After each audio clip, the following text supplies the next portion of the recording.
Hey there guys, we are back with a new video and I have just watched Eyes of Wakanda.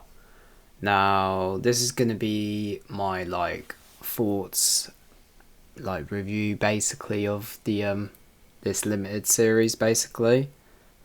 But yeah, we'll go into some spoilers as well. So yeah, we are going to be talking about it. But yeah, overall I really like this series. I did actually quite like it. For limited series, it was actually quite fun. To be honest, I really liked all 4 episodes that were released.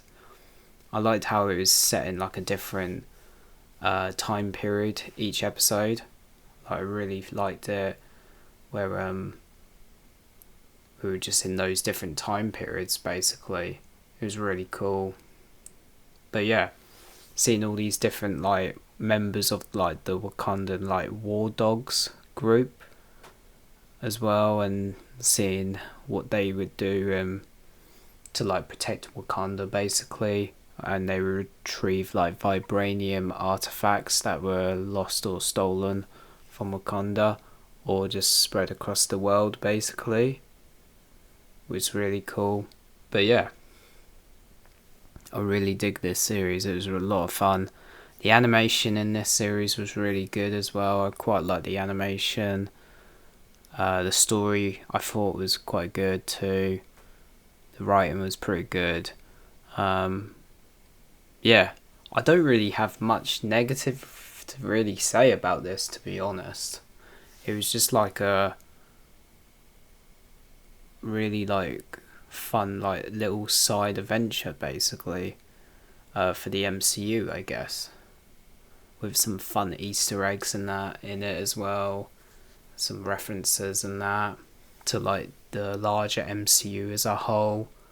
But yeah, obviously the first episode is basically about our first protagonist who has to go up against this group of raiders which are led by this ex-Wakandan operative called the Lion basically, who is basically made his own sort of kingdom, I guess, of raiders. But yeah, that was pretty good, and we get the reference and we see the hammer or the axe weapon from the first Black Panther film that Killmonger and Claw steal from the British Museum from the beginning of the first Black Panther film, which was really cool.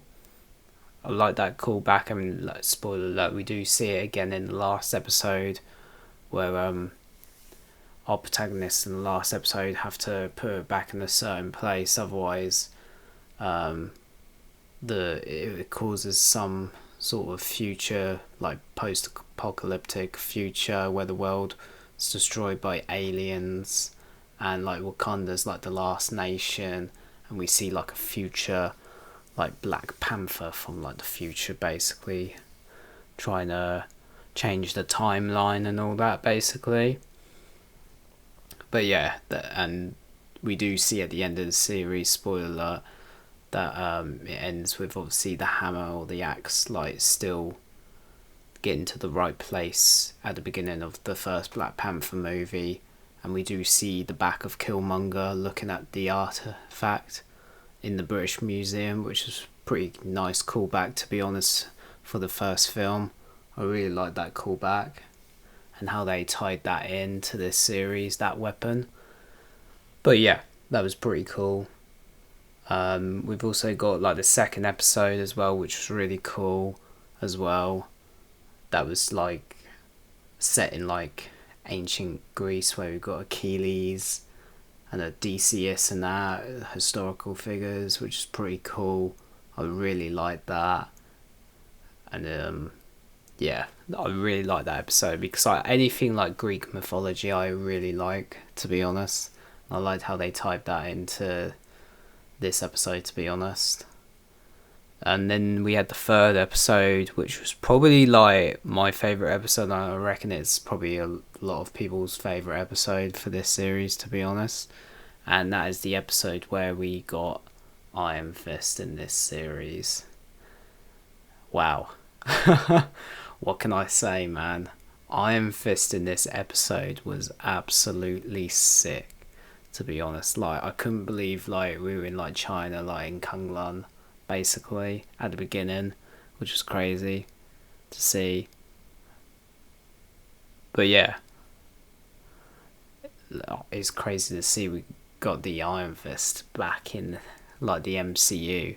So, we've now seen multiple Iron Fists in the MCU now, which is quite crazy. We had one pop up in What If as well.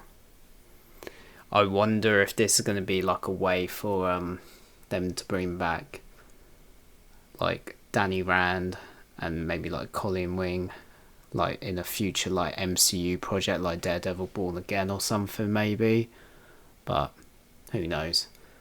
But yeah, Iron Fist was absolutely seen, and the fight choreography in this was really cool as well. But yeah, honestly, like, I got goosebumps, to be honest, saying that.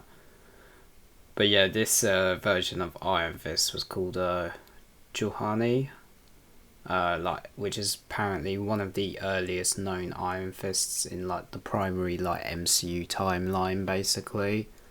But yeah, this is like one of the earliest ones we saw, and she did confirm that she gained her powers as the Iron Fist by defeating and destroying the heart of like Shaolol the Undying, also known as Shaolol, a fearsome like immortal dragon, basically, which is the thing with the Iron Fists in the comics, to be honest, and then we did see that in the Iron Fist, get that reference as well in the Iron Fist TV series as well. But yeah, obviously they're like the protectors of like Kung Lan as well, which is like pretty cool in that reference. But obviously a lot of people mainly know like the Danny Rand version, which is probably the most popular one. But yeah, pretty cool seeing that. I like that. Who knows what the future of Iron Fist means. But yeah, so yeah, we had that. That was a pretty cool reference. Seeing, it was just crazy having an Iron Fist infiltrate Wakanda, which they've never really done before. It was actually quite crazy. But yeah, man, that was absolutely beautiful, man. But yeah, overall, there's not really a lot more else to say about this series, really, to be honest. Um, like, there's just like a few Easter eggs, like we talked about the Killmonger thing at the end. We've got reference to Bast as well, the Panther goddess, which is pretty cool. But yeah,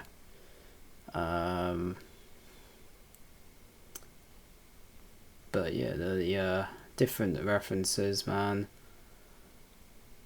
There was also the Watcher as well that appeared in the final episode in the sky, which I thought, okay, that's pretty cool, seeing the Watcher, seeing him and that.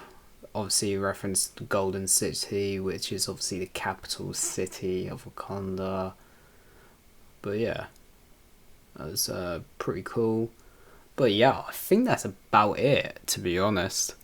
There's not really much else I can really break down, really.